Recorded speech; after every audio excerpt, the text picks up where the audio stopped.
रूपदेव मृत्युजम हुतारं रत्नधातु। सर्वप्रथमे ए अग्निदेव रूपी आत्मदेव स्तुति करी आज सत्संग में किसी कहवाक जाऊँगी। ए सत्संग सभापति वरिष्ठ योगी मुनिवर सत्यानंद मुनि महोदय, मंचासीन समस्त योगी योगाचार्य मंडली, सम्मुखर उपस्थित समस्त योगी मुनि मुनिमती मुनिकुमार मुनिकुमारी तथा आत्मज्ञान जिज्ञासु जनता जनार्दन को मोर सो प्रेम जय जी।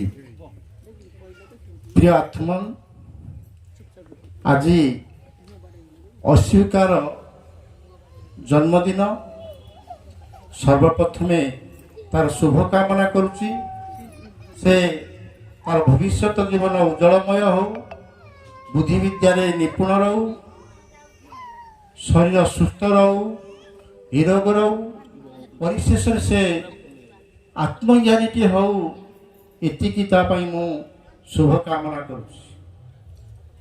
आज जिते जन्मदिन पालन करा जाउची, एठी प्रश्न उठे कहार जन्मदिन पालन करा जाउची? कहार जन्मदिन? आमे कहबा अस्वीकार। आज अस्वीकार तले जन्मदिन ता नाम दिहला पूर्व से कौन थिला, ता ना कौन थिला? ता ना तो अस्वीकार नथिला, ना दिया जायछि। ता ना कौन थिला? ना प्रत्येकंकर आमर से गोटिए ना, वास्तव ना होचे आमर प्रत्येकंकर गोटिए। तापर आमे स्थूल नाम रे परिचित करिवा पई 21 दिन तार नामकरण करा जाय थाए। आम समस्ते किए? आम समस्ते आत्मा, आम समस्तंकर परिचय आत्मा।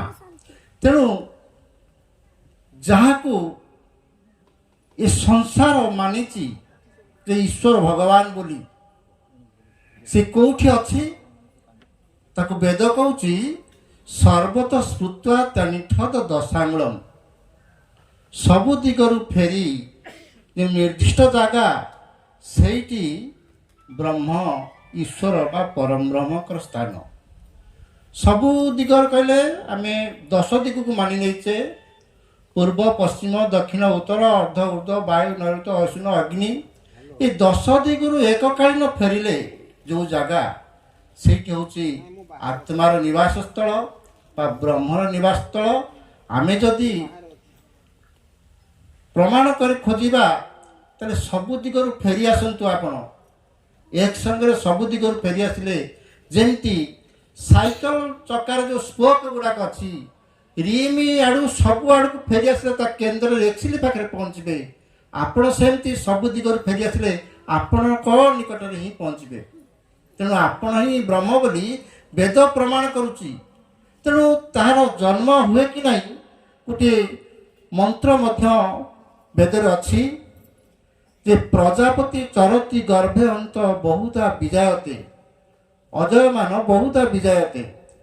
जे से गर्भ भितर रही जिते जन्म लाभ करे विभिन्न रूप से जन्म हुए। विभिन्न रूप कहले ये अनेक प्रश्न को भल कि बुझी पारि न थांती एवं कदर्थ करी मध्य बुझी थांती। कदर्थ कौन ना किए कहूची से बिलई रूप जन्म होची, किए कहू से छेली रूप जन्म होची, किए कहूची मेंढा रूप जन्म होची। कहीं ना ता कर्म अनुसार से जन्म होची, किंतु वेद ताहा कहूनी। वेद कहूची कौन? बहुधा विजाति माने बहुत प्रकार कहले। किए कला है कि जन्म होची, किए गोरा है कि जन्म होची, किए गेड़ा है कि जन्म होची, किए डेंगा है कि जन्म होची, किए पतला है कि जन्म होची, किए मोटा है कि जन्म होची। ये कौन बहुत प्रकार नुहे कि? वेद ताको प्रमाण करुच्ची एमिति, किंतु लोक बुझुचंती विभिन्न प्रकार जीव है कि जन्म होची ना। आपण देखंतु आम पूर्वपुरुष जो धान चाष करुथिले ताकू जदि बिहन रखी रखी आसीबा एवं मध्य से धान गछ है कि फल फलिबो, ताले धान केतेबेले गहम हो गला। मनीष कहीं छेली हो, मनीष कहीं मेंढा हो। आमे देखुचे आंब गछ टाकुआ पड़ुची, से जिते गछ होची से आंब गछ ही होची, अलग गछ किछि होउनी। ताले मनीष कहीं छेली मेंढा? मनीष ସବୁବେଳେ ସେଇ ମଣିଷ ହେଇକି ଜନ୍ମ ନେବ, କିନ୍ତୁ ତା କର୍ମଫଳ ସେ ଭୋଗ କରିବ, ତା କର୍ମ ଫଳ ବଦଳିଯିବ। ଆପଣ ଦେଖନ୍ତୁ ମହାଭାରତରେ ଅର୍ଜୁନ ଯାହା ଥିଲା ସେଇଆ, ତାର ହାତ ଗୋଡ଼ ଆଖି କାନ ନାକ ଯାହା ଥିଲା ସେଇଆ, କିନ୍ତୁ ସେ ଯୁଦ୍ଧ କରିବାକୁ ରାଜି ହେଉନଥିଲା। ତାକୁ ଶ୍ରୀକୃଷ୍ଣ ବୁଝେଇଲାରୁ ସିଏ ବୁଝିଗଲେ। ବୁଝିଲା ପରେ ଅର୍ଜୁନର କ'ଣଟା ପରିବର୍ତ୍ତନ ହେଇଛି? ଦୁଇଟା ଆଖିରୁ ତିନିଟା ଆଖି ହେଇଯାଇଛି, ନା ଦୁଇଟା ମୁଣ୍ଡରୁ ଗୋଟିଏ ମୁଣ୍ଡରୁ ଦୁଇଟା ମୁଣ୍ଡ ହେଇଯାଇଛି, ନା ଦୁଇଟା ହାତରୁ ଚାରିଟା ହାତ ହେଇଯାଇଛି? ନା, ତା ଜ୍ଞାନର ବିକଶିତ ହେଲା। ତେଣୁ ସେ ବୁଝିପାରିଲେ। ସେଥିପାଇଁ ଶ୍ରୀକୃଷ୍ଣ ଅର୍ଜୁନ କହିଲେ ସବୁଠାରୁ ବଡ଼ ହେଉଛି ଯୋଗୀ, ତମେ ଶେଷରେ ଯୋଗୀ ହେଇଯାଅ। ତେଣୁ ଯୋଗୀ ହେଲେ କ'ଣ ହେବ? ଆତ୍ମଜ୍ଞାନକୁ ସେ ଆହରଣ କରିବା ପାଇଁ ଯୋଗ୍ୟ ହୋଇପାରିବ। ଯେ ପର୍ଯ୍ୟନ୍ତ ଆମର ଆତ୍ମଜ୍ଞାନ ନ ହୋଇଛି, ସେଇଭଳି ଆମେ ଅଶିକା ଭଳି ବାର ବାର ଏ ଧରା ପୃଷ୍ଠରେ ଜନ୍ମ ନେବା ଏବଂ ବାର ବାର ଦେହ ତ୍ୟାଗ କରିବା, କର୍ମଫଳ ଭୋଗ କରିବା, ଦୁଃଖ ସୁଖ ଭୋଗ କରିବା। ବାସ୍ତବରେ ଏହି ଆତ୍ମାକୁ ଈଶ୍ୱର ଭଗବାନ କୁହାଯାଇଛି, ଏ ବିଶ୍ୱର ମାଲିକ କୁହାଯାଇଛି, ଏ ସ୍ରଷ୍ଟାର ସୃଷ୍ଟି କୁହାଯାଇଛି। ବେଦ ଏକ ପ୍ରସିଦ୍ଧ ମନ୍ତ୍ର କହୁଛି, ଏସହ ଦେବ ପ୍ରଦୀଶ୍ୱରୁ ସର୍ବା ପୂର୍ବାହ ଜାତ ସୌଗର୍ଭନ୍ତ ଶୈବ ଜାତ ସଦନିଶ୍ୟମାଣ ପ୍ରତ୍ୟଙ୍ଗ ଜନାତିଷ୍ଠତି ସର୍ବତ ମୁଖ। ଆପଣ ଦେଖନ୍ତୁ ଏଇ ପ୍ରସିଦ୍ଧ ମନ୍ତ୍ରରେ କୁହାଯାଉଛି କ'ଣ? ଏସ କହିଲେ ଏହି, ହ କହିଲେ ପ୍ରସିଦ୍ଧ, ଦେବ କହିଲେ ଦେବତା। ଏହି ପ୍ରସିଦ୍ଧ ଦେବତା କୋଉଠି ଅଛି? ନା ପ୍ରଦିଶନୁ ସର୍ବା। ପ୍ରଦିଶ କାହାକୁ କୁହାଯାଏ? ଦିଶ କହିଲେ ଗୋଟିଏ ଦିଗକୁ ବୁଝାଏ, ପ୍ରଦିଶ କହିଲେ ସବୁ ଦିଗକୁ, ଦଶ ଦିଗକୁ। ଦଶ ଦିଗର ପଛରେ, ପ୍ରଦିଶ ଅନୁ କହିଲେ ପଛରେ। ଇଏ ପ୍ରସିଦ୍ଧ ଦେବତା କୋଉଠି ଅଛି? ନା ସବୁ ଦିଗର ପଛରେ। ସେ ପୁଣି ପ୍ରମାଣ କରୁଛି ମନ୍ତ୍ର କ'ଣ? ନା ପୂର୍ବାହ ଜାତ, ସେ ପୂର୍ବରୁ ଜନ୍ମ ହେଇସାରିଛି। ସୌଗର୍ଭ ଅନ୍ତ, ସେ ମଧ୍ୟ ଏବେ ଗର୍ଭ ଭିତରେ ଅଛି। ଶୈବ ଜାତ, ସେ ବର୍ତ୍ତମାନ ଜନ୍ମ ହେଉଛି। ସଦନିଶ୍ୟମାଣ, ସେ ଭବିଷ୍ୟତରେ ଜନ୍ମ ହେବ। ଆପଣ ବିଚାର କରନ୍ତୁ, ବେଦ କାହାକୁ ଈଶ୍ୱର କହୁଛି? ଆପଣ କାହାକୁ ଈଶ୍ୱର ମାନିଛନ୍ତି? ଆପଣ ଯାହାକୁ ଈଶ୍ୱର ମାନିଛନ୍ତି, ଆପଣ ପ୍ରମାଣ ଖୋଜନ୍ତୁ। ଇଏ କୌଣସି ମାର ଗର୍ଭରେ ବର୍ତ୍ତମାନ ଅଛି କି? ବର୍ତ୍ତମାନ କୌଣସି ମା ତାକୁ ଜନ୍ମ ଦେଉଛି କି? ଭବିଷ୍ୟତରେ ସିଏ କାହା ଗର୍ଭରୁ ଜନ୍ମ ନେବ ଆପଣ ପ୍ରମାଣ ଦେଇପାରିବେ? କେବେ ଦେଇପାରିବେ ନାହିଁ। ବେଦ ଯାହାକୁ ପ୍ରମାଣ ଦେଇଛି, ତାକୁ ଆଉ ପ୍ରମାଣ ଖୋଜାଯାଏ ନାହିଁ। କାହିଁକି? ନା ସେ ପ୍ରମାଣ ହେଇକି ଅଛି। ବହୁତ ମୁନି ଋଷିମାନେ ସାଧନ କରି ଦେଖିଛନ୍ତି ଯେ ପ୍ରକୃତିରେ ସିଏ ହେଉଛି ବ୍ରହ୍ମ, ଯେ ସବୁ ଦିଗର ପଛରେ ଅଛି। ସଦ୍ଗୁରୁଙ୍କୁ ଜଣେ ପ୍ରଶ୍ନ କଲେ, କହିଲେ ଆପଣ ନିଜକୁ ବ୍ରହ୍ମ, ଭଗବାନ, ଈଶ୍ୱର କହୁଛନ୍ତି, ଏମିତି କିଛି ମନ୍ତ୍ର ଅଛି କି ବେଦରେ? ନା ନିଶ୍ଚିନ୍ତ ଅଛି। ନା କୋଉ ମନ୍ତ୍ର? ଗୋଟିଏ ପ୍ରସିଦ୍ଧ ମନ୍ତ୍ର ସଦ୍ଗୁରୁଦେବ ତାଙ୍କୁ ବୁଝେଇ ଦେଲେ ଯେ ତ୍ୱଂ ସ୍ତ୍ରୀଣାଂ ତ୍ୱଂ କୁମାରସି ତ୍ୱଂ କୁମାର ଅଥବା କୁମାରୀ ତ୍ୱଂ ଜୀର୍ଣ୍ଣ ଦଣ୍ଡେନ ବଞ୍ଚସି ତ୍ୱଂ ଜାତ ଭବସି ବିଶ୍ୱତ ମୁଖ। ସେ ସ୍ତ୍ରୀ ଠାରେ ଅଛି, ସେ ପୁରୁଷ ଠାରେ ମଧ୍ୟ ଅଛି। ସେ କୁମାର ଠାରେ ଅଛି, କୁମାରୀ ଠାରେ ମଧ୍ୟ ଅଛି। ଆଉ ପର୍ଟିକୁଲାର ବୁଝେଇ ଦେଲେ, ସେ ବୁଢ଼ା ଯେ ବିନା ବାଡ଼ିରେ ଚାଲିପାରେ ନା। ଆପଣ ଦେଖନ୍ତୁ ସଂସାରରେ ଯେତେ ଜୀବ ଅଛନ୍ତି ସମସ୍ତେ ବୁଢ଼ା ହୁଅନ୍ତି, କିନ୍ତୁ କେହି ବାଡ଼ି ଧରନ୍ତିନି। ହାତୀ ବୁଢ଼ା ହେଲେ ବାଡ଼ି ଧରେ ନା, ବାଘ ବୁଢ଼ା ହେଲେ ବାଡ଼ି ଧରେ ନା, ମଇଁଷି ବୁଢ଼ା ହେଲେ ବାଡ଼ି ଧରେ ନା। ବାଡ଼ି କିଏ ଧରେ? ନା ମଣିଷ। ପର୍ଟିକୁଲାର ଏ ମନ୍ତ୍ର ପ୍ରମାଣ କରୁଛି ମଣିଷ ହିଁ ଭଗବାନ, ମଣିଷ ହିଁ ବ୍ରହ୍ମ। ଭାଗବତ ମଧ୍ୟ ସେ କଥା କହୁଛି, ସକଳ ଘଟେ ନାରାୟଣ ବସନ୍ତି ଅନାଦି କାରଣ। ସେ ନାରାୟଣ ଦେହେ ଯେତେ ବସନ୍ତି ଭାବ ଅନୁମତେ।